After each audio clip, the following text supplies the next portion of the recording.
இது மகிமை நேரம். கர்த்தரும் இரட்சகருமாகிய இயேசு கிறிஸ்துவின் இடைநேற்று நாமத்தினாலே மகிமை டிவி நேயர்களை நான் வாழ்த்துகிறோம். பிரியமானவர்களே, இந்த நாட்களிலும் சிறையிருப்பு சூழ்நிலையிலிருந்து கர்த்தர் எப்படி விடுதலையாக்குகிறார் என்பதை குறித்து நாம் தியானித்து வருகிறோம். சிறையிருப்பு போன்ற அநேக சூழ்நிலைகள் நம்முடைய வாழ்க்கையிலே காணப்படுகிறது.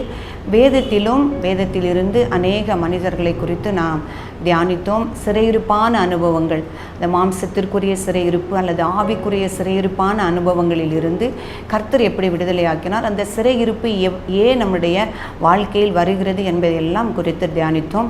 பாபிலோனில் 70 வருஷம் சிறையிருப்பாக இருந்த யூத ஜனங்களை தானியேல் எப்படி ஜெபம் பண்ணி அவர்கள் விடுதலையாகினார்கள் என்று நாம் தியானித்தோம்.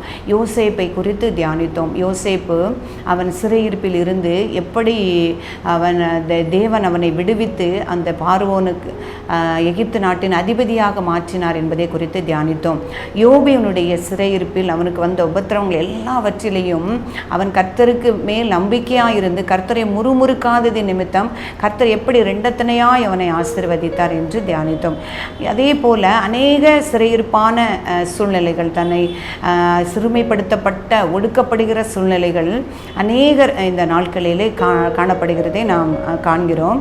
அந்நாள், சிறுமைப்படுத்தப்பட்ட அந்த அந்நாள் நாம் குறித்து இன்று தியானிக்க இருக்கிறோம். அந்நாள் என்று நாம் அநேக நேரம் அந்நாளினுடைய ஜெபம், அந்நாளினுடைய கண்ணீரை குறித்து நாம் தியானித்திருக்கிறோம்.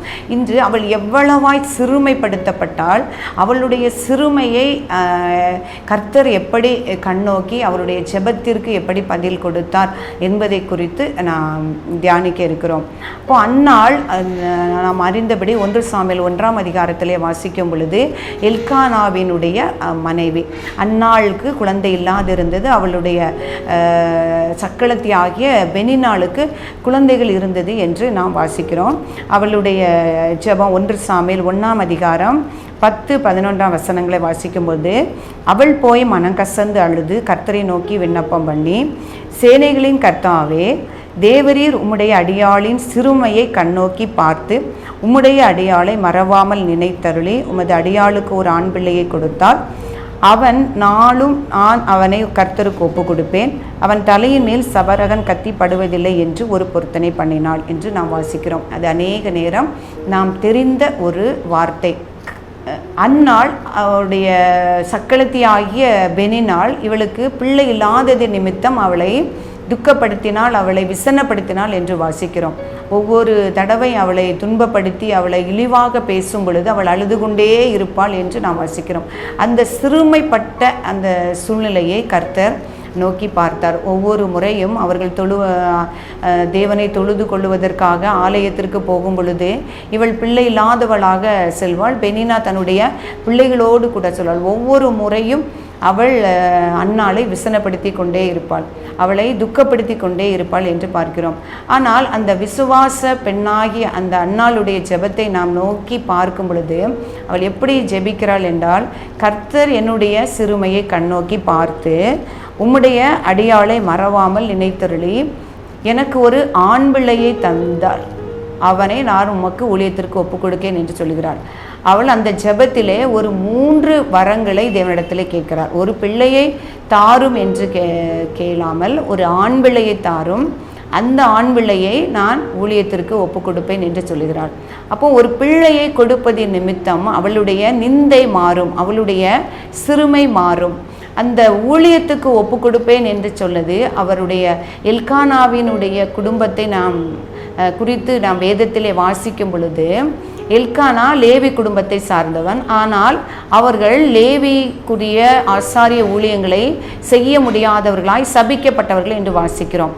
அந்த எல்கானாவினுடைய முற்பிதாக்கள் அந்த கோராகு குடும்பத்தை சார்ந்தவர்கள், வம்சத்தை சார்ந்தவர்கள் என்று நாம் வேதத்திலே வாசிக்கிறோம்.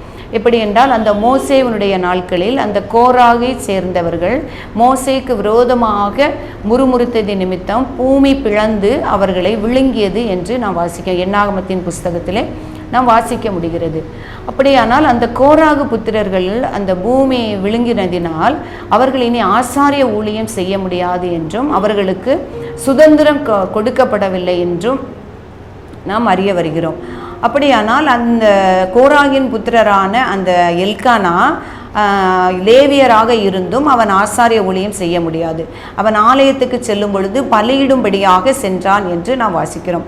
இதை அறிந்திருந்த அன்னாள் தனக்கு ஒரு குழந்தை வேண்டும், அந்த குழந்தை ஆண் பிள்ளையாக பிறக்க வேண்டும், ஆண் பிள்ளையும் தேவன் அவனை நாக்கு ஒப்பு கொடுத்து அவனுடைய ஊழியத்திற்கு அவனை ஏற்படுத்த வேண்டும் என்று சொல்கிறார். அவளுக்கு எவ்வளவு பெரிய ஒரு விசுவாசம் பாருங்கள். எத்தனை பெரிய சாபமாக இருந்தாலும், எத்தனையோ வருடங்களுக்கு முன்பாக அந்த லேவி புத்திரராகிய கோராகு வம்ச தாருக்கு கொடுக்கப்பட்ட அந்த சாபம் நீங்கும்படியாக அவள் தேவனிடத்திலே பிரார்த்திக்கிறார். என்னுடைய மகன் ஆசாரிய ஊழியம் அல்லது ஊழியம் செய்ய வேண்டும், உடைய சன்னிதானத்திலே ஊழியம் செய்ய வேண்டும் என்று ஒப்பு கொடுத்து ஜெபிக்கிறாள். பிரியமானவர்களே, கர்த்தரால் கூடாத காரியம் ஒன்றுமில்லை. தன்னுடைய நிந்தையை நீக்கி தன்னுடைய குடும்ப வம்சத்திற்கே உண்டான சாபத்தை மாற்றி அவள் ஜெபிக்கிறாள். என்னுடைய மகனை நான் உமக்கு ஒப்பு கொடுப்பேன், அவர் உமக்கு ஊழியம் செய்வார் என்று. கர்த்தர் அவருடைய சிறுமையை நோக்கி பார்த்து அவளுக்கு அவர் சாமுவேலை கொடுத்தார் என்று நாம் வாசிக்கிறோம். எத்தனையோ தலைமுறைகளாக இருந்த அந்த சாபத்தை நீக்கி அவள் கர்த்தருடைய சன்னதியிலே ஆசாரிய ஊழியம் செய்யவும், அநேக ராஜாக்களுக்கு அபிஷேகம் பண்ணவும் தீர்க்கதரிசியாக கர்த்தர் ஏற்படுத்தினார் என்று வாசிக்கிறோம். பிரியமானவர்களே, அன்னாளுடைய வல்லமையான விசுவாசமுள்ள அந்த தைரியமான ஜெபம், கண்ணீருள்ள ஜெபம் கர்த்தர் கேட்டு அவர் சிறுமையை நீக்கி அவருடைய நிந்தையை நீக்கி அவளை நெடுங்காலமாக உள்ள சாபத்தை நீக்கி அவளை ஆசீர்வதித்து அவளுக்கு பிறந்த சாமுவேலை பெரிய தீர்க்கதரிசியாக அபிஷேகம் பண்ணி அநேக ராஜாக்களை அபிஷேகம் பண்ண தீர்க்கதரிசியாக வைத்தார் என்று நாம் வாசிக்கிறோம். அதே போல் தாவீதை குறித்து நாம் பார்க்கும் பொழுது அவன் எவ்வளவு பெரிய ராஜாவாக இருந்த பொழுதும் அநேக இடங்களில் அவன் சிறுமைப்படுத்தப்பட்டதையும் ஒடுக்கப்பட்டதையும் அவமானப்படுத்தப்பட்டதையும் நான் பார்க்க முடிகிறது. அப்சலோமுக்காக அவன் பயந்து ஒரு இடத்திலே செல்லும் பொழுது அந்த சவுலின் குடும்பத்தாராகிய ஒருத்தன் சீமேயி என்பவன் அவனை தூஷித்து கொண்டே வந்தான் என்று எழுதப்பட்டிருக்கிறது. அப்போ அவனை தூஷித்து கொண்டே வந்தான். அவனு தாவீது ஒரு ராஜா, தன்னுடைய பிள்ளையின் நிமித்தம் வெட்கப்பட்டு அவன் தன்னுடைய பிள்ளைக்கு பயந்து சென்றதின் நிமித்தம் எல்லாரும் அவனை தூஷணமாக பேசுகிறார்கள். எவ்வளவு ஒரு அவமானமோ நிந்தையாக இருக்கும். என் வயிற்றில் பிறந்த பிள்ளையே என்னை ஏற்றுக்கொள்ளவில்லை என்கிற பொழுது இந்த மனுஷர்கள் எல்லாம் நிந்திக்கிறதற்கு எம்மாத்திரம் என்பதாக அவன் மிகவும் சிறுமைப்படுத்தப்படுகிறான்.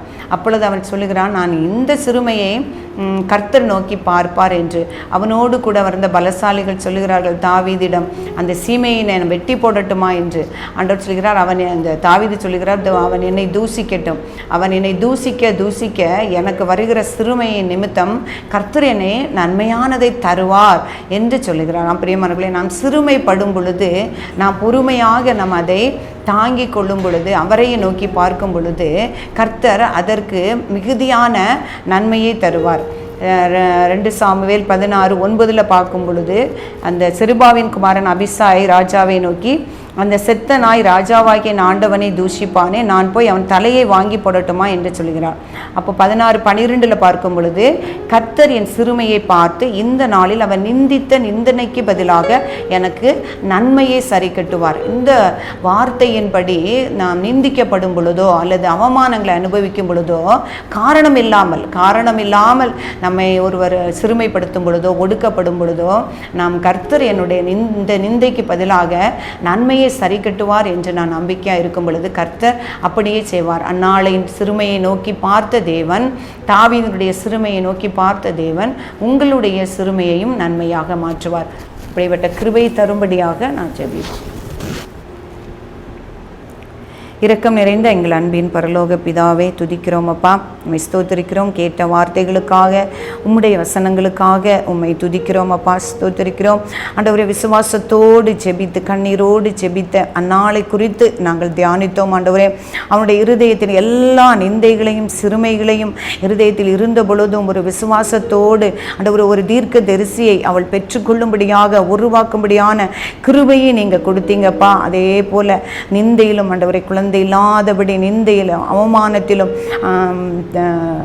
நெருக்கப்பட்ட சூழ்நிலையிலும் சிறுமையிலும் காணப்படுகிற பிள்ளைகள் அப்பா அந்த நேரத்தில் உம்மை நோக்கி வேண்டும் பொழுது கர்த்தருடைய சிறுமைகளை நீக்கி நன்மையானவைகளை அவர்களுக்கு தரும்படியாய் ஜெபிக்கிறோம். நாங்கள் ஒடுக்கப்படுகிற நேரங்களில் மனுஷர்களை நோக்கி செல்லாதபடிக்கு உம்முடைய முகத்தையே நோக்கி பார்க்க ஆண்டவரே உம்முடைய கிருபைகளை இரக்கங்களையும் பெற்றுக்கொள்ள கர்த்தர் எங்களுக்கு கிருபை செய்யும்படியாய் ஜெபிக்கிறோம்.